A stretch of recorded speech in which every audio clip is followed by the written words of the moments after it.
Hi hello ಎಲ್ಲರಿಗೂ ನಮಸ್ಕಾರ. ಚಿನ್ನು farming YouTube channel ಕಡೆಯಿಂದ ನಿಮ್ಮೆಲ್ಲರಿಗೂ ಸ್ವಾಗತ. ಈ ವಿಡಿಯೋದಲ್ಲಿ ನಾವು ನೋಡುವುದು ಎಲ್ಲ ಕಾಳುಗಳಿಗೆ ನೀರು ಬಂದಿರೋ ಕಾರಣ ನಮ್ಮ ಕಡೆ ಎಲ್ಲ ಹೊಲಗಳಲ್ಲಿ ಮೆಣಸಿನ್ಕಾಯಿ ಸಸಿಯನ್ನು ನಾಟಿ ಮಾಡಿದ್ದಾರೆ. ಎಷ್ಟು ಅಂತರದಲ್ಲಿ ನಾಟಿ ಮಾಡಿದ್ದಾರೆ ಮತ್ತು ನಾವು ಕೂಡ 4 ಎಕರೆಯಲ್ಲಿ ಮೆಣಸಿನ್ಕಾಯಿ ಸಸಿ ನಾಟಿ ಮಾಡಿದ್ವಿ.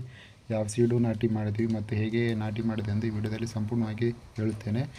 ಮತ್ತು ನಾಟಿ ಮಾಡಿದ 10 ದಿನಗಳ ಒಳಗಡೆ ಏನೇನು ಸ್ಪ್ರೇಯಿಂಗ್ ಮಾಡಬೇಕು, ಹೇಗೆ ಗಿಡಗಳು ಸಾಯೋದಕ್ಕೆ ನೋಡ್ಕೊಳ್ಬೇಕು, ವಿಲ್ಟ್ ಬರಲಾರ್ದಂಗೆ ಮತ್ತು ಎಣ್ಣೆ ಹುಳುಗಳು ಕಡಿಲಾರ್ದಂಗೆ ಹೇಗೆ ನಾವು ನಿಯಂತ್ರಣ ಮಾಡಬೇಕೆಂದು ಈ ವಿಡಿಯೋದಲ್ಲಿ ಸಂಪೂರ್ಣವಾಗಿ ಹೇಳ್ತೇನೆ. ವಿಡಿಯೋವನ್ನು ಕೊನೆಯವರೆಗೆ ಸ್ಕಿಪ್ ಮಾಡದೆ ನೋಡಿ.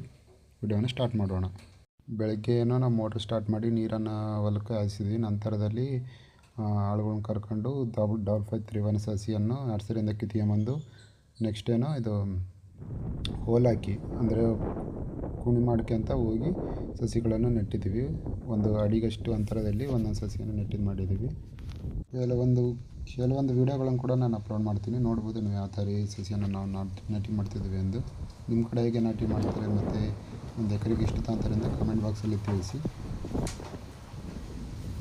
ಹೀಗೆ ನಾವು ನಾಟಿ ಮಾಡೋದು.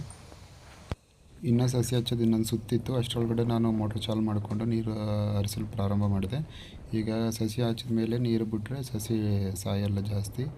ಈಗ ತೆಳ್ಳಗೆ ಬಿಡ್ಬೇಕು, ಸಣ್ಣಗೆ ನೀರು ಬಿಡಬೇಕು. ಜಾಸ್ತಿ ಬಿಟ್ಟರೆ ಸಸಿ ಕೊಚ್ಕೊಂಡು ಹೋಗುತ್ತೆ. ಕೆಲವರು ಸರಿಯಾಗಿ ಇಡೋಂಗಿಲ್ಲ, ಕೆಲವರು ಇಡ್ತಾರೆ. ಅಲ್ಲಿ ಇಲ್ಲದಕ್ಕ ಜಾಗದಲ್ಲಿ ಹೋಗಿ ಬೀಳುತ್ತೆ. ಈ ವಿಡಿಯೋ ಇಲ್ಲಿಗೆ ಕೊನೆಯಾಗುತ್ತದೆ. ಮುಂದಿನ ವಿಡಿಯೋದಲ್ಲಿ ನಾನು ಸ್ಪ್ರೇಯಿಂಗ್ ಬಗ್ಗೆ ಕೂಡ ಹೇಳ್ತೀನಿ. ಫಸ್ಟ್ ಸ್ಪ್ರೇ ಯಾವ್ದು ಮಾಡಬೇಕು, ಅತಿ ಕಡಿಮೆ ಖರ್ಚಲ್ಲಿ ನಾನು ಲಾಸ್ಟ್ ಎಂಡಿಂಗ್ವರೆಗೆ ಕೂಡ ಸ್ಪ್ರೇಯಿಂಗ್ಗಳ ಬಗ್ಗೆ ವಿವರಣೆ ಮಾಡ್ತೀನಿ.